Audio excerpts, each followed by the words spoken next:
विद्या अध्ययन संस्कार में भी गौ माता की महत्वपूर्ण भूमिका है। आइए इस पर हम सभी चर्चा करेंगे। एक बार सभी प्रेम पूर्वक गौ माता की जयकारा लगाएंगे। बोलिए गैया मैया की जय हो। अब देखिए यहाँ पढ़ाई करने वाले कितने बच्चे, जरा हाथों पर करिए। अच्छा, खूब सारे पढ़ाई करने वाले बच्चे आए हैं। कुछ बूढ़ी बूढ़ी डोकरियां समझ नहीं पा रही, वो भी हाथ ऊपर कर रही है। आप लोग कथा अच्छे से सुनिए। समझ नहीं पा रहे, पढ़ाई करने वाले बच्चों की हम चर्चा कर रहे हैं। तो सारे पढ़ाई करने वाले बच्चे हमारे सोच रहे होंगे कि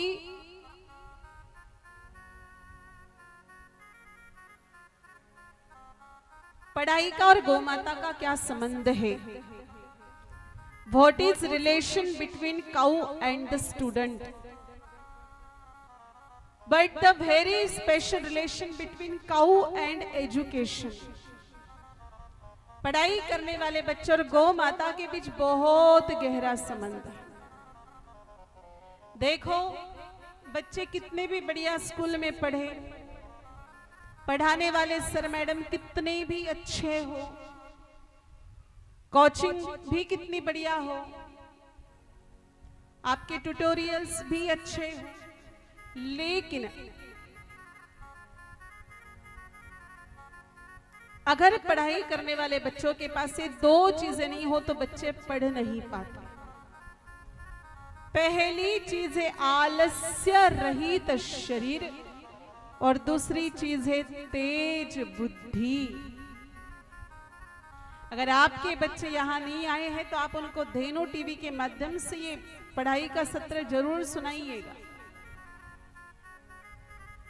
ये सभी विद्यार्थियों के लिए बहुत आवश्यक।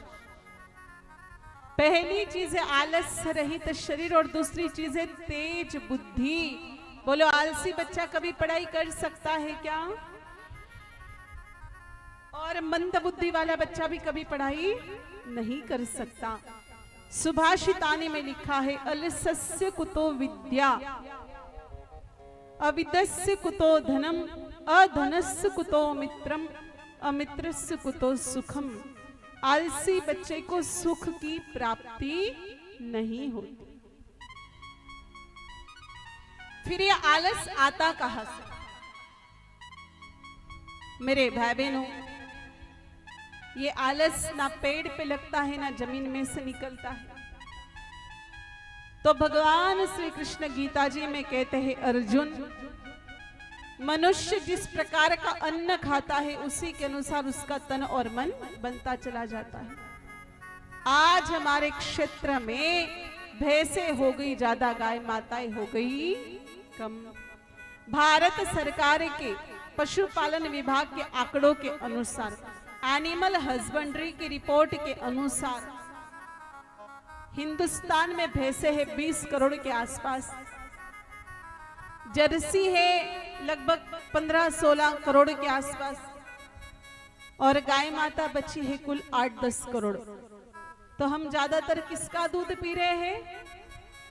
भैंसों का। तो शरीर और बुद्धि पर भैंस के दूध का असर तो आएगा ही आएगा। आप कभी भी देखना, भैंस जो होती है खा पी करके चारों पैरों को चौड़ा करके पड़ी रहती है और बैठे बैठे यूरिन पेशाब मूत्र त्याग करके उसमें पूंछ घुमा के नाना धोना वॉशिंग बाथिंग सब कुछ निपट ले। और गौ माता कभी भी अपने स्थान पर खड़े होके पूंछ समेट के ही मूत्र त्याग करती है। तो जिस भैंस को मूत्र त्याग करने के लिए भी उठने में जोर आता है, तो बोलो ऐसी आलसी भैंसों का दूध हमारे बच्चे पिएंगे तो आलसी बनेंगे कि नहीं बनेंगे? बोलो, बनेंगे ना? आप कभी भी देखना, भैंस का बच्चा भैंस का दूध पीने के बाद एक कोने में पड़ा पड़ा ऊंघता है, सुस्ताता है, नींद निकालता है, मरोड़े खाता है। जर्सी का बच्चा जर्सी का दूध पीने के बाद पूरे बाड़े में मुंह लटका लटका के घूमता है। और गौ माता का बछड़ा जैसे ही गौ माता का दूध पीता है तुरंत पूंछ उठा के पूरे बाड़े में उछलता है, कूदता है, दौड़ लगाता है, धामा चौकड़ी मचाता है। पकड़ने जाओ तो हाथ में भी नहीं आता है। तो स्फूर्ति किसके दूध में हुई? गाय माता के दूध में। आपके घर में 3 भैया बहन हो, एक भैया को 6 महीने तक गैया का दूध पिलाइए, एक भैया को 6 महीने तक जर्सी का दूध पिलाइए और एक भैया को 6 महीने तक भैंस का दूध पिलाइए। जिसने गौ का दूध पिया है, जिसने गैया मैया का दूध पिया है, वो सुबह 5 बजे बिना आवाज लगाए अपने आप ही उसकी नींद खुल जाती है। जर्सी का दूध पीने वाला बिस्तर में 7 बजे तक मरोड़े खाता रहता है और भैंस का दूध पीने वाला 9 बजे तक तो उठता ही नहीं है। फिर मम्मी गाली भी निकाले, अरे छोरा उठ जाके पड़े रे नन पड़ो है तू।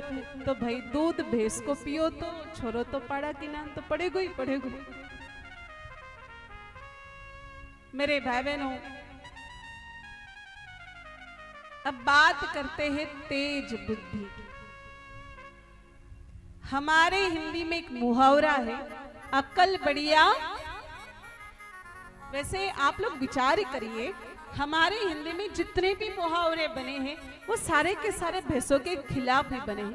काम करते करते बिगड़ गया तो गई भैंस। किसी को खूब समझाओ फिर भी समझ में नहीं आ रहा तो भैंस के आगे बिन बजाने से कोई फायदा। कोई बिल्कुल अनपढ़ हो तो काला अक्षर, कोई आदमी दबंग हो पूरे गांव में खुद की चलाता हो तो जिसकी लाठी उसकी, और कोई बच्चा बिल्कुल सिंसियर हो, काम से काम रखता हो, किसी से झगड़ता नहीं हो तो कहते ये तो राम जी की गाय है। तो इसी कड़ी का एक मुहावरा है, अकल बढ़िया, कि भैंस में बिल्कुल भी अकल नहीं होती। कुछ लोग सुबह सुबह गैया का दूध निकाल के उनको रास्ते पर सुना छोड़ देते। गौ माता दिन भर कहीं भी घूमती लेकिन शाम को दूध देने के टाइम घर पे आ जाती है। और भैंस को तो टोकरा भर के लड्डू जिमा दो तो भी अकेली भैंस लौट के घर पे नहीं आ पाती है।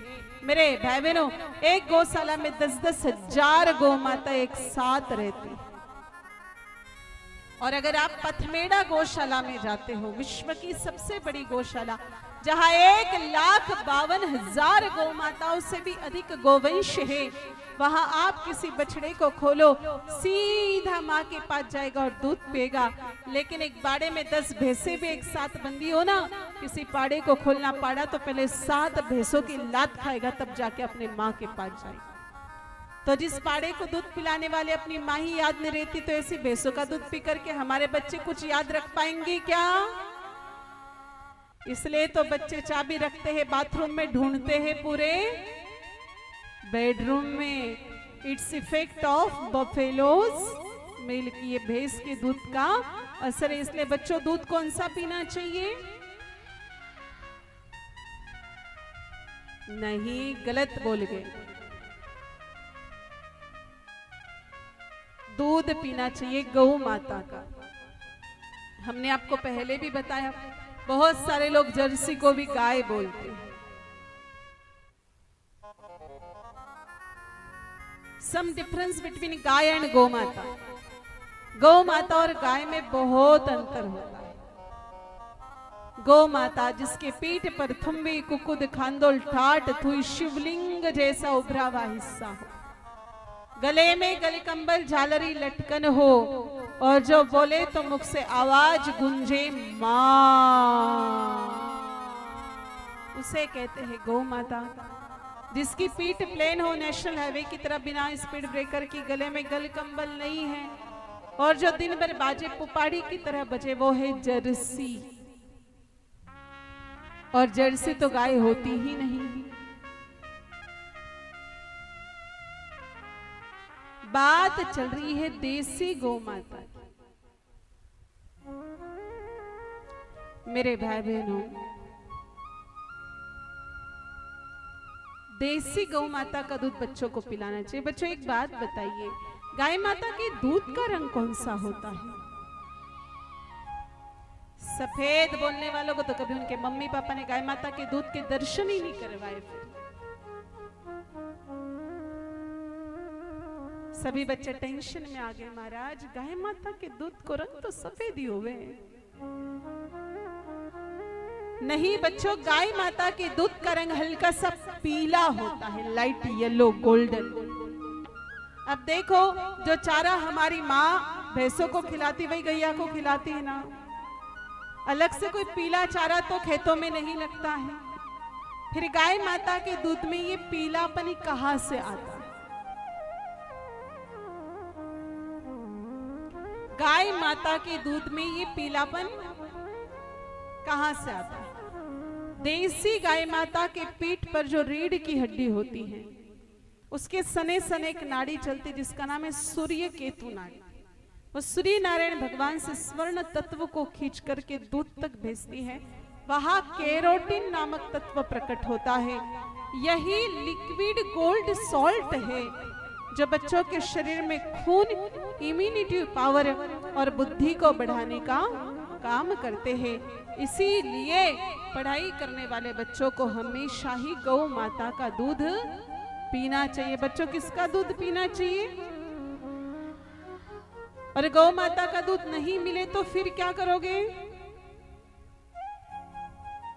किसका पियोगे? किसका दूध पियोगे? भैंस का? नहीं, देसी गौ माता का ही दूध पीना चाहिए। देखो, अगर कोई दूल्हा बारात लेके जा रहा है और उस दिन बहुत सावे हैं, उस दूल्हे को कोई घोड़ा मिल नहीं रहा या घोड़ी मिल नहीं रही है, तो इसका अर्थ ये थोड़ी कि उसके बाड़े में पाड़ी खड़ी तो वो पाड़ी पे बैठ करके चला जाए, वो पैदल पैदल निकल जाएगा। ठीक उसी प्रकार से जब तक हमको गैया का दूध मिले तब तक ही पीना चाहिए, बाकी दूध नहीं पीना चाहिए। बोलो गौ माता की। अब मेरे भाई बहनों, ये तो हो गई समझाने की बातें, लेकिन पढ़ाई करने वाले बच्चे ऐसा क्या करें कि उनको पढ़ते ही याद हो जाए। बहुत रटना नहीं पड़े, दिन भर कॉपी पुस्तक लेकर के नहीं घूमना पड़े। तो पढ़ाई करने वाले बच्चों के लिए भी भगवती गौ माता के पास कुछ चीजें हैं। पढ़ाई करने वाले बच्चे इन 3 चीजों का विशेष ध्यान रखें। एक तो पढ़ाई करने वाले बच्चे को सुबह जल्दी उठना चाहिए। जो बच्चा सूर्योदय के बाद उठता है, ध्यान रखिए, पढ़ाई करने वाले बच्चे, जो बच्चे स्टडी करते हैं, एजुकेशन जिन बच्चों की चल रही है, उन बच्चों को एक चीज का विशेष ध्यान रखना चाहिए। अगर एक चीज भी ये जीवन में उतार लेते हैं तो वो बच्चे बहुत अच्छे नंबरों से पास हो सकते हैं। एक तो पढ़ाई करने वाले बच्चे को कभी भी सूर्योदय के बाद नहीं उठना चाहिए, सूर्य आने के बाद नहीं उठना चाहिए, सूर्योदय से पूर्व ही उठ जाना चाहिए। जो बच्चा सूर्योदय से पहले उठ करके पढ़ाई करता है, उस बच्चे की बुद्धि अचानक अपने आप ही बढ़ने लग जाती है और उसको पढ़ते ही सारी चीजें याद होने लग जाती है। ब्रह्म मुहूर्त में 5 बजे से पहले पहले या 5 बजे लास्ट पढ़ाई करने वाले बच्चे को उठ ही जाना चाहिए। अगर बच्चे रात तक पढ़ाई करते हैं, हमारे बच्चों को आदत रहती है लेट नाइट तक पढ़ाई करने की। लेट नाइट तक पढ़ाई करने की आदत सबसे खराब है।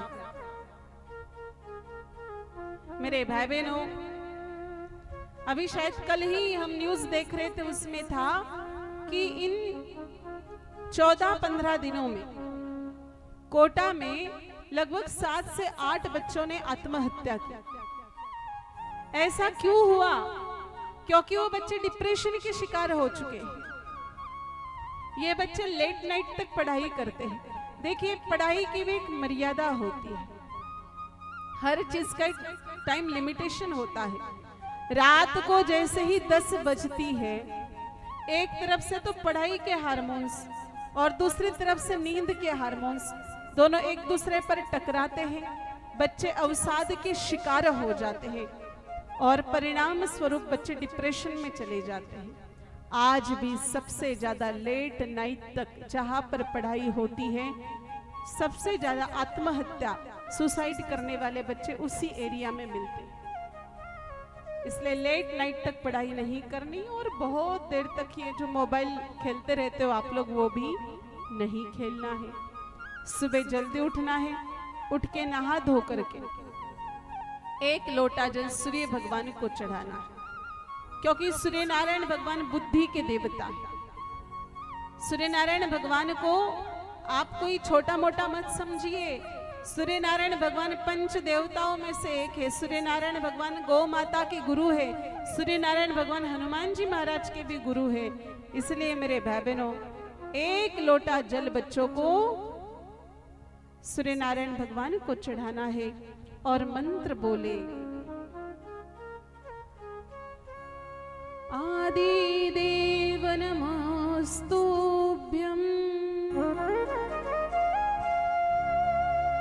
प्रभाकराय नमोस्तुते। आदि देव नमोस्तुभ्यं प्रभाकराय नमोस्तुते। सुबह उठ करके सूर्य नारायण भगवान के इस मंत्र का जाप, फिर उसके बाद में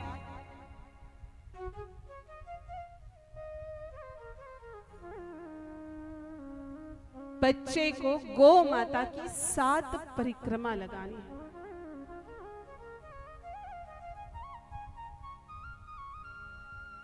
और गौ माता की परिक्रमा लगाते वक्त एक चौपाई का उच्चारण करना है। देखो बच्चों, परिक्रमा का बहुत महत्व है, हमने आपको पहले भी बताया, लेकिन परिक्रमा का और भी महत्व है। पृथ्वी सूर्य की परिक्रमा करते, इसलिए कक्षा में टिक पाते। एक छोटा सा केंद्रक होता है, उसके आजू बाजू में भी इलेक्ट्रॉन्स परिक्रमा करते, इसलिए अपने आप को परमाणु के विखंडन से बचा पाते। परिक्रमा करते वक्त रामचरितमानस की चौपाई बोलनी है 11 बार। गुरु गृह गयहु पढ़न रघुराई, गुरु गृह गयहु पढ़न रघुराई।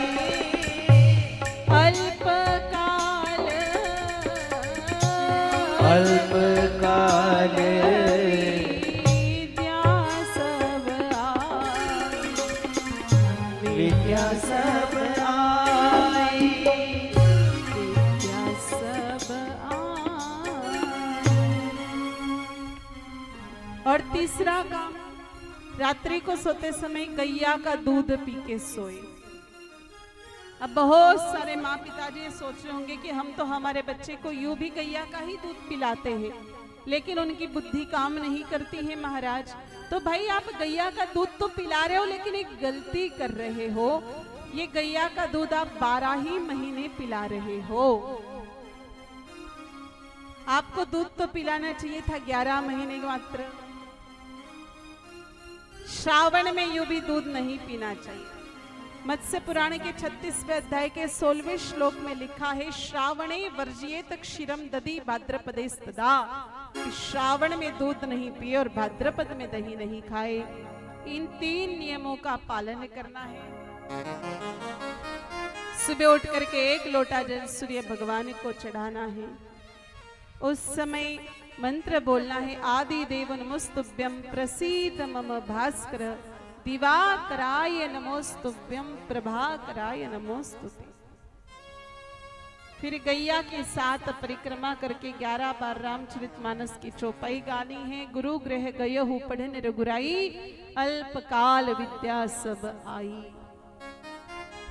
और तीसरा काम, रात्रि को सोते समय गैया का दूध पी के सोना है।